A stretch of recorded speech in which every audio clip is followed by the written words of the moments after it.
Hei, Tervetuloa. minä olen Markku. Miten voin auttaa sinua tänään? Hei Markku, minä olen Anna. Muutin äskettäin Suomeen ja haluaisin ilmoittaa osoitteeni. Tämä on ensimmäinen kertani virastossa. Tervetuloa Suomeen.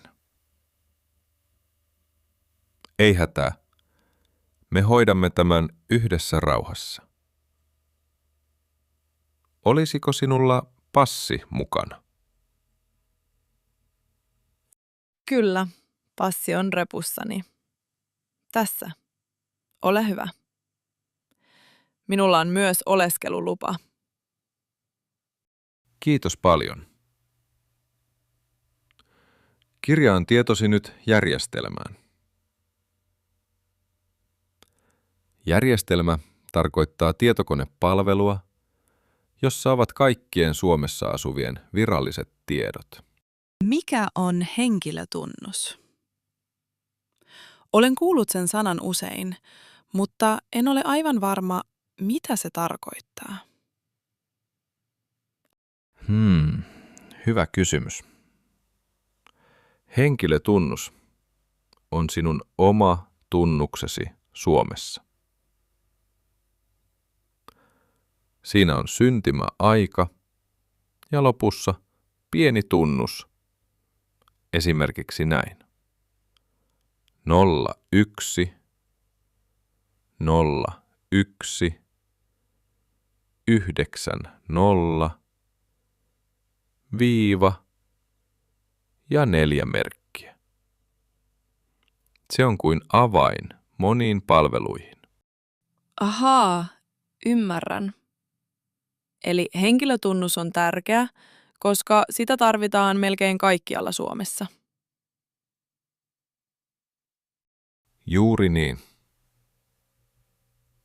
Sitä tarvitaan esimerkiksi pankissa, terveyskeskuksessa ja töissä. Mikä on uusi osoitteesi Helsingissä? Minä asun nyt Kalliossa. Osoite on Lumikatu 5, B20. Postinumero on 00530.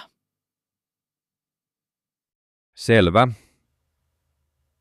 Merkitsen sen nyt järjestelmään. Tämä on myös virallinen kotikuntasi. Kotikunta tarkoittaa kaupunkia, jossa sinä asut virallisesti. Kotikuntasi on nyt Helsinki. Miksi kotikunta on niin tärkeä? En ole aivan varma, mitä se tarkoittaa käytännössä. Kotikunta vaikuttaa moneen asiaan. Esimerkiksi palveluihin, kouluihin ja verotukseen. Kun olet rekisteröitynyt Helsinkiin, saat helpommin kaupungin palveluja.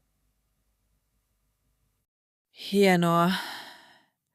Kiitos selityksestä. Tarvitsenko minä vielä jotain muuta, kun olen uusi Suomessa? Kyllä, itse asiassa. Suosittelen, että menet seuraavaksi Kelaan. Kela on virasto, joka hoitaa sosiaaliturvaa ja terveysasioita. Mitä minä tarvitsen Kelasta? En tunne Kelaa vielä kovin hyvin. Sieltä saat Kela-kortin. Kela-kortti on pieni kortti, josta voi olla apua esimerkiksi apteekissa ja Kela-korvauksissa. Se on ilmainen ja sen hakeminen on helppoa. Kiitos paljon, Markku. Sinä olet ollut todella avulias. Menen nyt Kelaan. Mukavaa päivänjatkoa. Kiitos samoin. Tsemppiä matkaan ja tervetuloa Suomeen. Hei, näyttää siltä, että etsit jotain. Minä olen Heikki, aulavirkailija. Voinko auttaa sinua? Hei Heikki. Kiitos. Olen kyllä hieman hukassa. Tämä automaatti näyttää monimutkaiselta, enkä tiedä, mitä nappia minun pitää painaa. Ei hätää. Se on monelle vaikea ensimmäisellä kerralla. Automaatti on tämä kone, joka antaa sinulle vuoronumeron. Vuoronumero tarkoittaa pientä paperia, jossa on numero. Sen avulla pääset vuorollasi tiskille.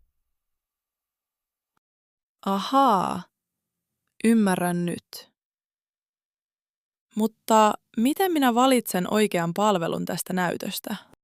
Hyvä kysymys. Ensin sinä valitset näytöltä, mitä asiaa haluat hoitaa. Esimerkiksi tuet, kortit tai terveysasiat. Minkä asian takia sinä tulit tänään? Minä haluaisin hakea Kela-korttia, koska muutin juuri Suomeen.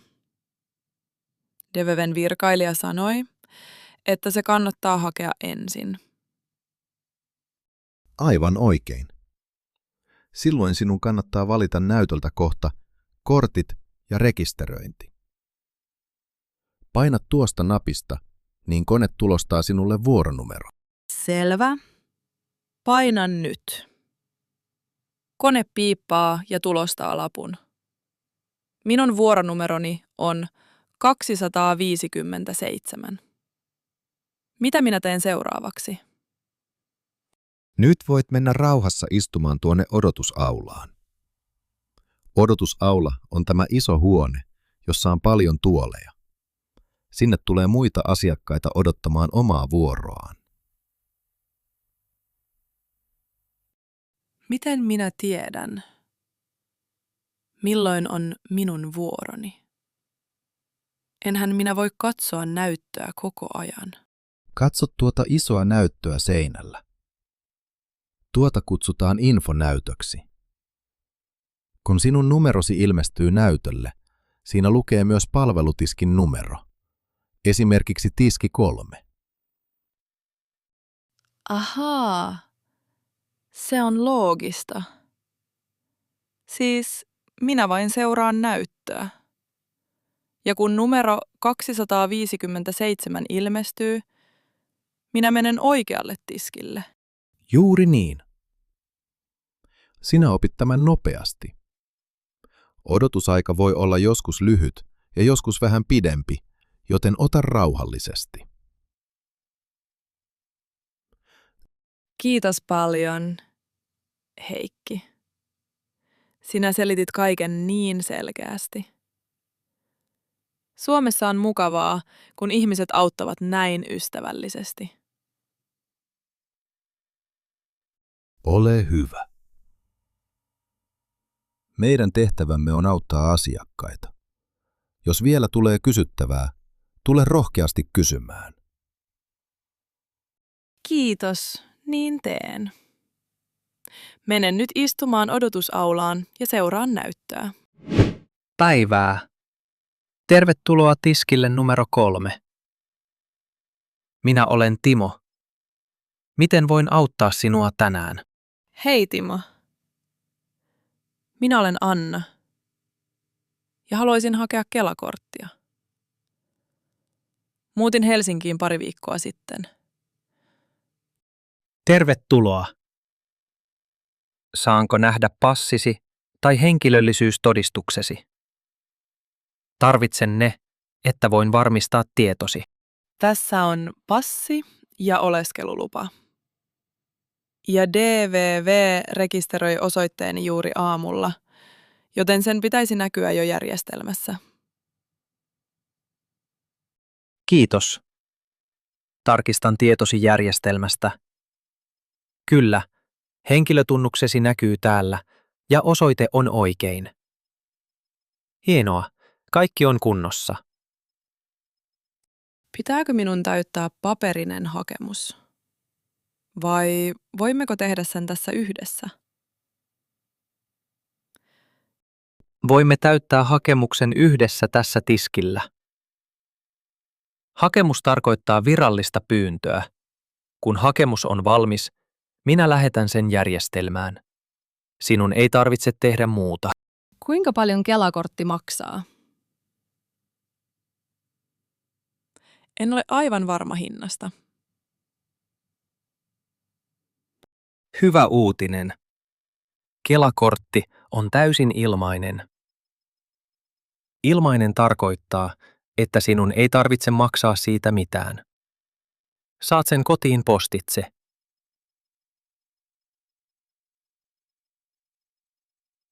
Se on todella mukavaa. Kuinka kauan käsittelyaika yleensä kestää? Käsittelyaika tarkoittaa aikaa, jolloin me tarkistamme hakemuksesi ja valmistamme kortin. Yleensä se kestää muutaman viikon, mutta joskus se voi olla nopeampi tai hitaampi. Selvä. Minä odotan rauhassa. Voinko kysyä vielä yhden asian? Minä haluan avata suomalaisen pankkitilin ja kaverini sanoi, että tarvitsen siihen henkilökortin. Hyvä, että kysyit. Henkilökortti on virallinen kortti, jossa on kuva ja tiedot. Se ei ole sama kuin passi, mutta se kelpaa henkilöllisyystodistukseksi Suomessa. Saanko minä henkilökortin täältä Kelasta? Ei. Valitettavasti me emme tee henkilökortteja. Henkilökorttia haetaan poliisiasemalta. Voit mennä mille tahansa poliisin palvelupisteelle, jossa on lupapalvelut. Ahaa, selvä. Tarvitsenko minä ajanvarauksen vai voinko vain kävellä sisään? Yleensä on parempi varata aika etukäteen netistä. Silloin sinun ei tarvitse jonottaa pitkään, mutta jos sinulla on aikaa tänään, voit kyllä kokeilla myös ilman ajanvarausta. Kiitos paljon neuvosta, Timo. Menen poliisiasemalle heti. Onpa tämä päivä täynnä virastoja. Niin on. Mutta asiat sujuivat hienosti. Tsemppiä matkaan ja mukavaa päivänjatkoa. Hei, tervetuloa lupapalveluihin. Minä olen Jari. Mitä asiaa sinulla on tänään? Hei Jari, minä olen Anna ja haluaisin hakea ulkomaalaisen henkilökorttia. Tämä on ensimmäinen kertani, joten en tiedä tarkasti, miten tämä etenee. Ei hätää. Käymme sen läpi rauhassa. Ensin tarvitsen passisi. Oletko jo saanut suomalaisen henkilötunnuksen? Kyllä, sain sen tänä aamuna DVV:stä. Tässä ovat passini ja oleskelulupani. Onko tämä tarpeeksi? Kiitos. Tarkistan tiedot järjestelmästä. Kyllä. Kaikki näyttää hyvältä. Voit hakea ulkomaalaisen henkilökorttia, koska sinulla on voimassa oleva oleskelulupa ja kotikunta Suomessa. Hienoa. Mitä muita papereita mun pitää täyttää? Itse hakemuksen täytän minä järjestelmään sinun puolestasi. Sinä vain vastaat kysymyksiin. Mutta tarvitsen sinulta vielä 2 tärkeää asiaa. Ensimmäinen on passikuva ja toinen ovat sormenjälkesi. Mikä on passikuva? En ole varma, Onko se sama kuin tavallinen valokuva? Hyvä kysymys.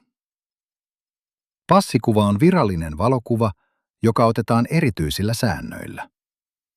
Tausta on vaalea, kasvot näkyvät suoraan edestä, ei saa hymyillä, eikä saa olla aurinkolaseja. Voi ei. Minulla ei ole tällaista kuvaa mukana. Puhelimen kuvat eivät varmaan kelpaa, eiväthän? Valitettavasti eivät kelpaa. Puhelimen kuvat eivät yleensä käyttäen tarkoitukseen. Sinun täytyy käydä valokuvaamossa ottamassa virallinen kuva. Valokuvaamo lähettää kuvan suoraan poliisille ja sinä saat puhelimeen kuvakoodin. Mikä on kuvakoodi? Se kuulostaa tekniseltä sanalta. Kuvakoodi on lyhyt numero ja kirjainsarja. Valokuvaamo lähettää kuvasi suoraan poliisin järjestelmään ja sinä saat koodin tekstiviestillä tai sähköpostilla. Kun palaat, minä haen kuvan koodin avulla. Ahaa, nyt ymmärrän paremmin. Missä on lähin valokuvaamo? Tästä lähellä. Vain muutama minuutti kävellen. Katso tuota karttaa seinällä. Valokuvaamo on tuossa kulmassa. Sano heille vain, että tarvitset kuvan henkilökorttia varten. Kiitos paljon, Jari. Menen heti ottamaan kuvan. Voinko tulla takaisin saman päivän aikana? Kyllä.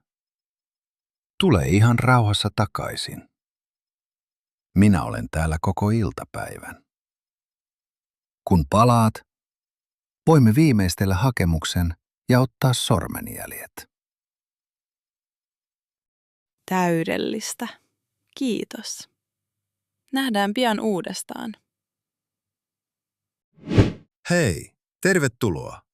Minä olen Lasse, valokuvaaja. Mitä saisi olla tänään? Hei Lasse. Minä olen Anna. Tarvitsen passikuvan henkilökorttia varten. Poliisi neuvoi minut tänne juuri äsken. Totta kai. Se onnistuu nopeasti. Tule vain tuonne tuolille valkoisen seinän eteen. Minä säädän valaistuksen sopivaksi. Onko passikuvalla jotain erityisiä sääntöjä? Jari mainitsi jotain, mutta en muista kaikkea tarkasti. On kyllä. Tausta on vaalea. Yleensä valkoinen tai vaaleanharmaa. Sinä et saa hymyillä, vaan kasvojen pitää olla rauhalliset ja neutraalit. Mitä neutraali oikein tarkoittaa? Minä haluaisin ymmärtää tämän sanan hyvin. Neutraali tarkoittaa tässä, että sinun ilmeesi ei näytä iloiselta, surulliselta tai vihaiselta. Suu on kiinni tai aivan vähän raollaan, ja katse on suoraan kameraan. Tämä on minulle vaikeaa, koska olen tottunut hymyilemään kuvissa. Suomessa säännöt ovat hyvin erilaiset. Niin ovat.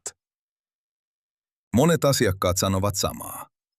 Muista myös, että aurinkolasit eivät saa olla päässä ja hiukset eivät saa peittää silmiä. Selvä. Otan silmälasit pois ja järjestän hiukset. Onko nyt hyvä? Pidä itse asiassa silmälasit päässä, jos käytät niitä aina. Mutta ne eivät saa heijastaa valoa. Katso nyt suoraan kameraan. Leuka hieman alaspäin. Näinkö? Onko asento oikea nyt? Melkein. Rentouta hartiat ja katso kameran keskelle. 3, 2, 1, valmis. Miltä kuva näyttää? Uskallanko katsoa? Tulehan katsomaan näytölle. Minusta kuva on oikein onnistunut. Kasvot näkyvät selkeästi. Ilme on rauhallinen ja tausta on puhdas. Vau. Minä näytän niin viralliselta. Aivan erilaiselta kuin tavallisissa kuvissani. Juuri niin sen pitääkin olla. Lähetän kuvan nyt suoraan poliisin järjestelmään. Saat puhelimeesi kuvakoodin muutaman minuutin sisällä.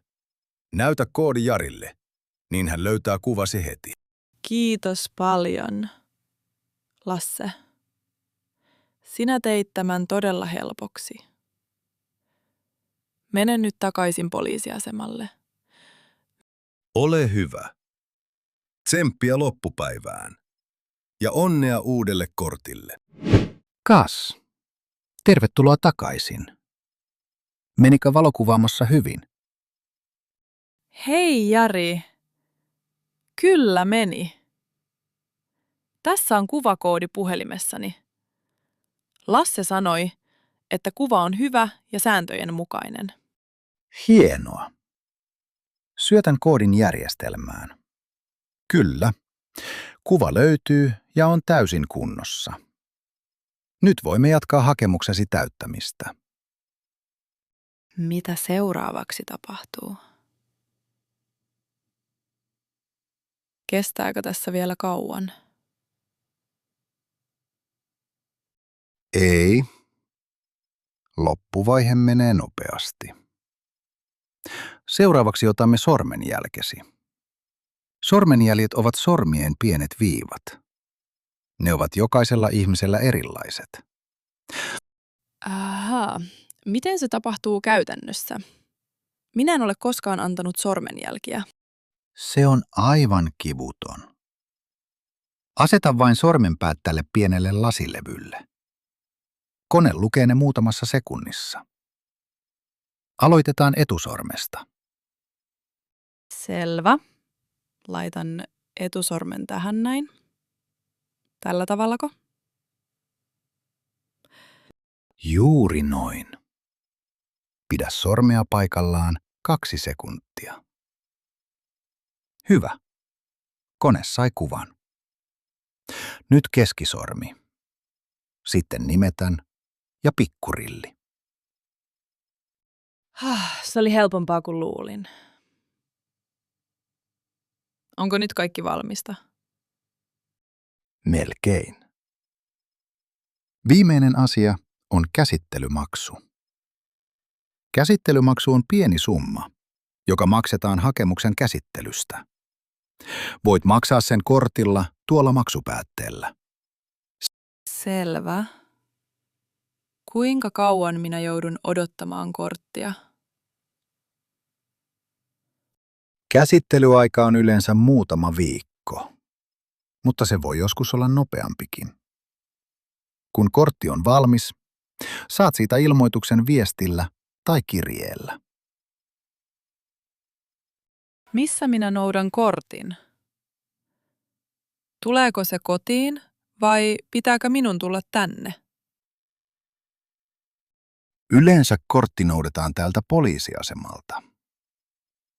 Noutaminen tarkoittaa, että sinä tulet itse hakemaan kortin. Muistathan silloin tuoda passin mukana. Selvä. Entä kuinka kauan kortti on voimassa?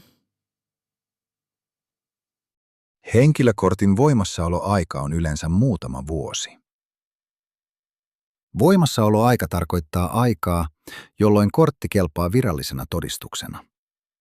Sen jälkeen sinun täytyy hakea uusi. Kiitos paljon kaikesta avusta, Jari. Menen nyt vielä pankkiin kokeilemaan tilin avaamista, vaikka kortti ei ole vielä valmis. Hyvä idea. Passi kelpaa useimpiin pankkeihin myös. Tsemppiä matkaan. Ja nähdään taas pian. Päivää! Tervetuloa! Minä olen Olli, pankkineuvoja. Miten voin olla avuksi? Hei Olli. Minä olen Anna ja haluaisin avata uuden pankkitilin. Muutin juuri Suomeen ja tarvitsen tilin arkea varten. Hienoa! Tervetuloa Suomeen! Pankkitilin avaaminen sujuu yleensä melko nopeasti. Onko sinulla jo suomalainen henkilötunnus? Kyllä on. DVV antoi minulle henkilötunnuksen aamulla. Minulla on mukana passi ja oleskelulupa. Hain juuri henkilökorttia poliisilta, mutta se ei ole vielä valmis. Ei hätää. Passi voi riittää alkuun, mutta pankki voi pyytää joskus lisätietoja. Myöhemmin, kun saat henkilökortin, voit tuoda sen meille lisätiedoksi. Onpa hyvä uutinen. Minä pelkäsin, että minun pitää odottaa kortin valmistumista. Mitä tietoja sinä tarvitset minusta? Minä tarvitsen sinun nimesi, osoitteesi, puhelinnumerosi ja ammatin. Sitten kysyn, mihin sinä käytät tiliä? Esimerkiksi palkka, opinnot tai yleinen arki. Minä olen opiskelija Helsingin yliopistossa ja tilille tulee yleensä opintotuki ja osa-aikatyön palkka. Osoite on Lumikatu 5, B20, Helsinki. Kiitos. Merkitsen tiedot nyt järjestelmään. Suosittelen sinulle peruspankkitiliä ja verkkopankkia. Verkkopankki tarkoittaa palvelua, jossa voit hoitaa raha-asiat kotoa, omalta tietokoneelta tai puhelimelta. Kuulostaa todella kätevältä. Pystynkö minä käyttämään sitä heti tänään? Et aivan heti. Ensin minä tilaan sinulle pankkikortin ja pankkitunnukset. Pankkitunnuksilla kirjaudutaan verkkopalveluihin turvallisesti. Voit yleensä saada ne mobiilisovelluksena tai pienenä laitteena, sen mukaan mitä pankki tarjoaa. Miksi pankkitunnukset ovat niin tärkeät? Eikö riitä, että minulla on salasana? Suomessa moniin virallisiin palveluihin kirjaudutaan pankkitunnuksilla. Esimerkiksi Kelan, Verohallinnon ja terveyspalvelujen sivuilla. Siksi pankkitunnukset ovat todella tärkeät.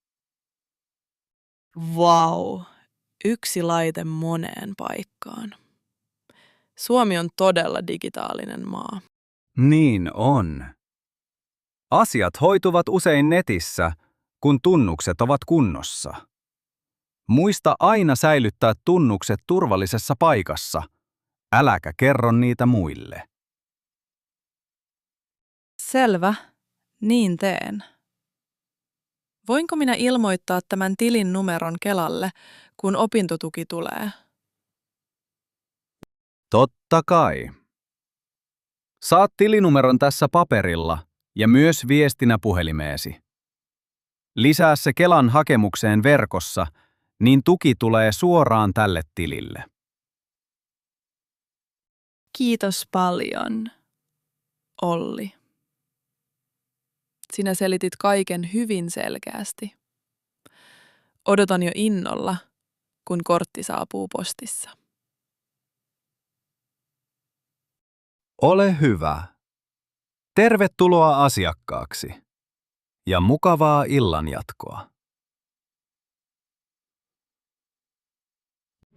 Hei, tervetuloa Verohallintoon. Minä olen Pekka. Miten voin auttaa tänään? Hei Pekka! Minä olen Anna ja tarvitsisin verokortin. Aloitan pian osa-aikatyön ja työnantaja pyysi sitä minulta. Hyvä, että tulit ajoissa. Ilman verokorttia palkasta voi mennä liikaa veroa. Onko sinulla jo suomalainen henkilötunnus? Kyllä on.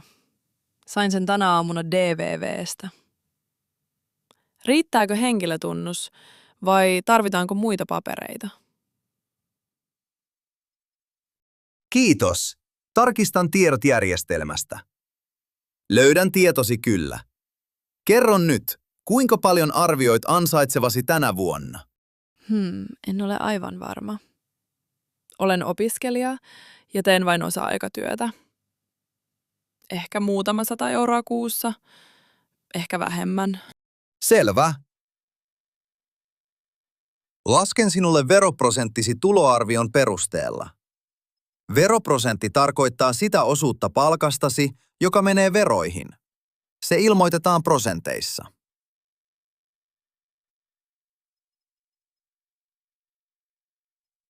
Eli jos veroprosenttini on esimerkiksi 10, niin 10 euroa 100 palkastani menee veroihin. Juuri niin. Hyvä esimerkki. Ennakonpidätys tarkoittaa, että työnantaja vähentää veron suoraan palkastasi ennen kuin raha tulee sinulle.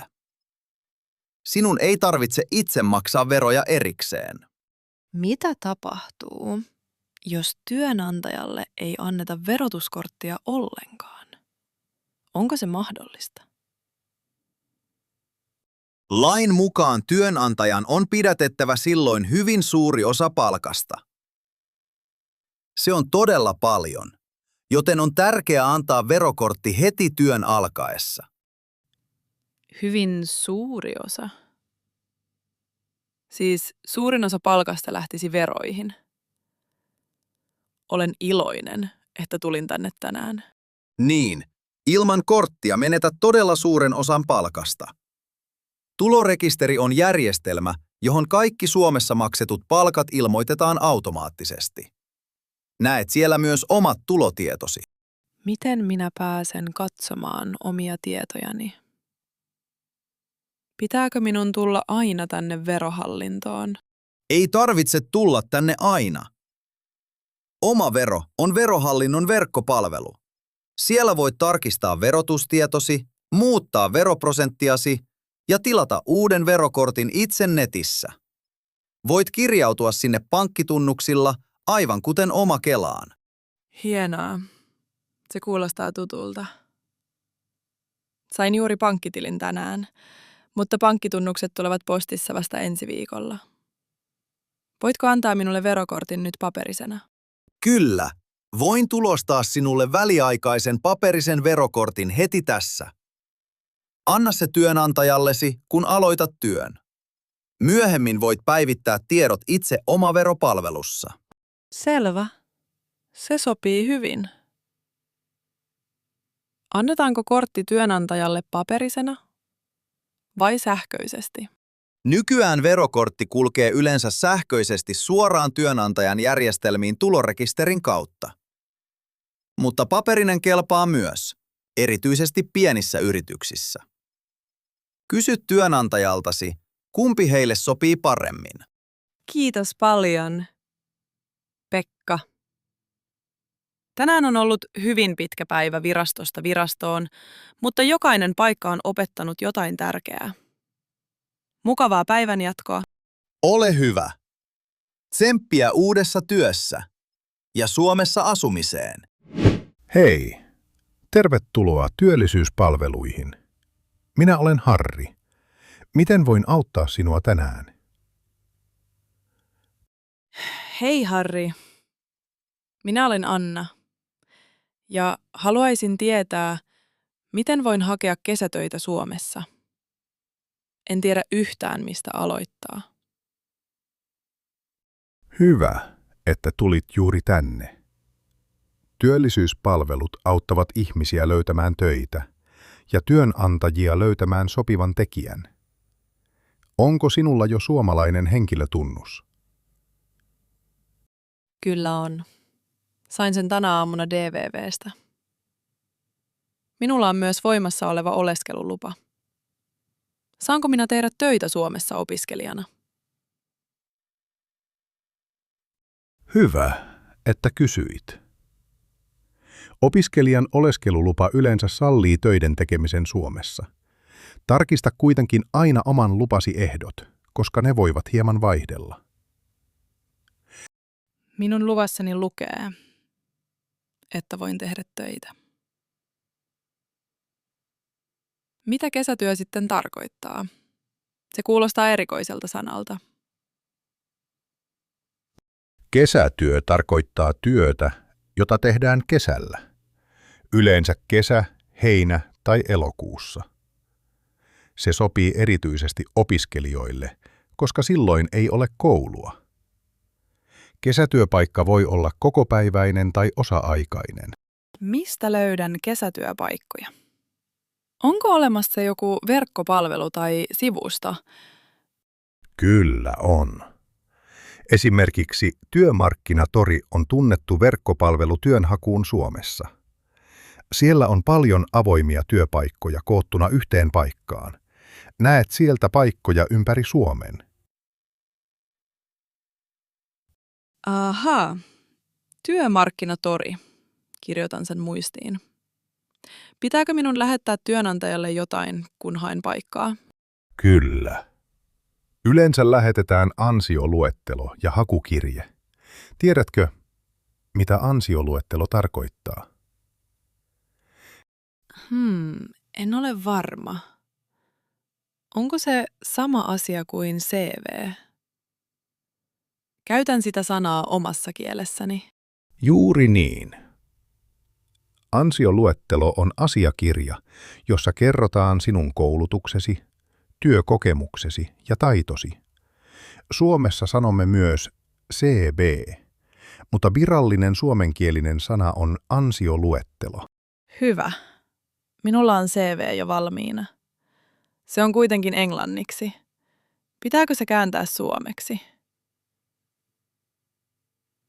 Se riippuu työpaikasta. Monissa paikoissa suomenkielinen ansioluettelo on parempi, mutta kansainvälisissä yrityksissä englanti voi kelvata. Lue aina tarkasti ilmoitus, mitä työnantaja pyytää. Selvä. Mitä on työnhakuprofiili? Minulle kerrottiin, että TE-palveluissa on sellainen. Kyllä on. Työnhakuprofiili on sinun oma sivu työllisyyspalvelujen järjestelmässä. Siinä näkyvät tietosi, taitosi ja millaisia töitä haet.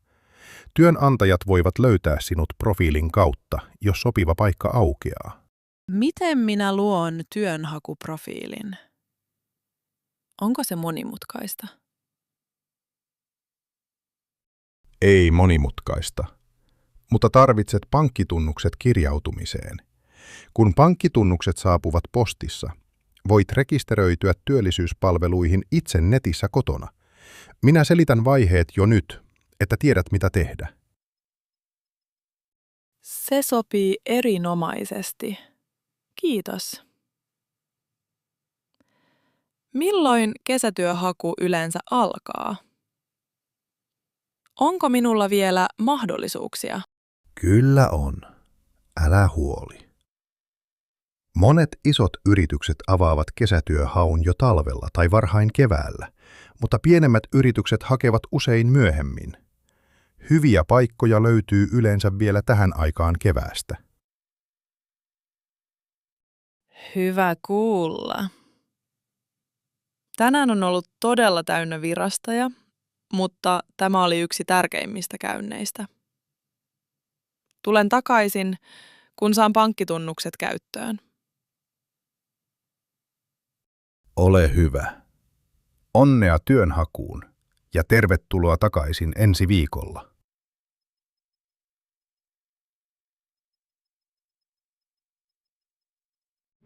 Moi! Tässä sinä olet. Näytät aika väsyneeltä. mutta myös onnelliselta. Miten päivä meni? Hei Antti.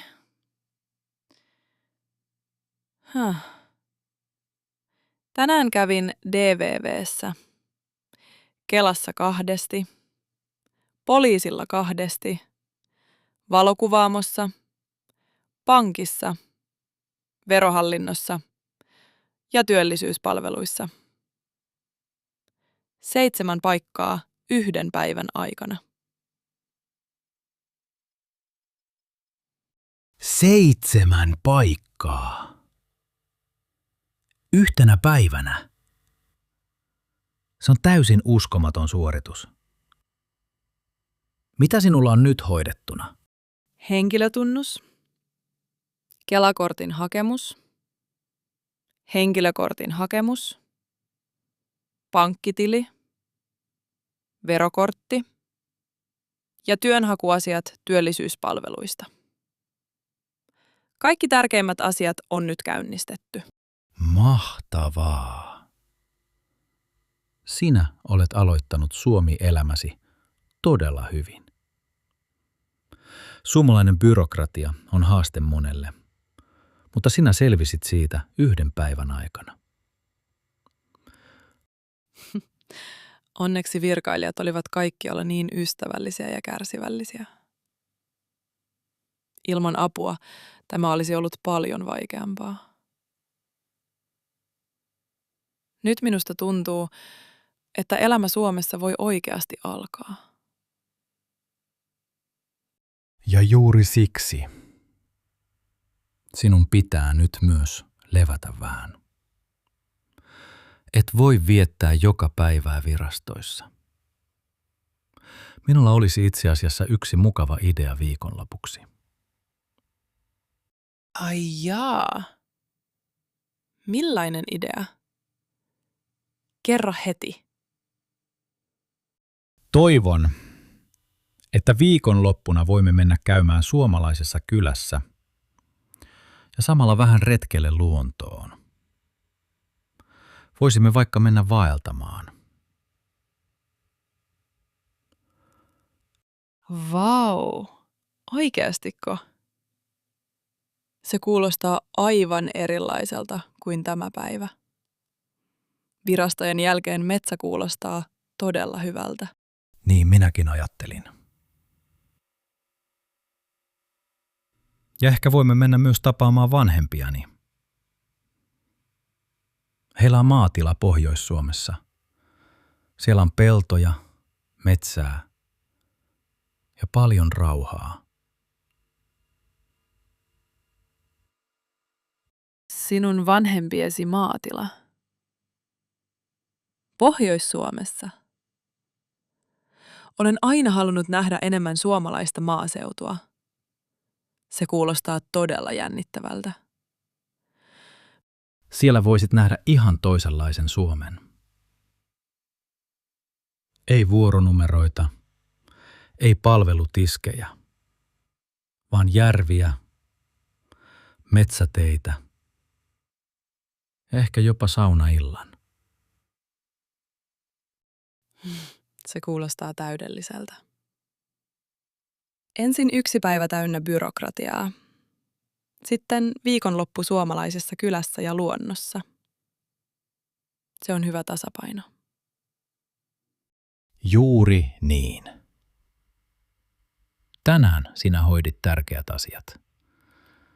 Seuraavaksi on aika nähdä, miltä Suomi näyttää virastojen ulkopuolella. Sovittu. Juodaan nyt kahvi loppuun. Ja viikonloppuna lähdetään seikkailuun. Minusta tuntuu, että seuraava päivä Suomessa voi olla vieläkin mielenkiintoisempi. Sitä minäkin uskon. Seuraavaksi suomalainen kylä, pohjoinen maatila ja ensimmäinen vaellusretkesi Suomessa. En malta odottaa. Nähdään seuraavassa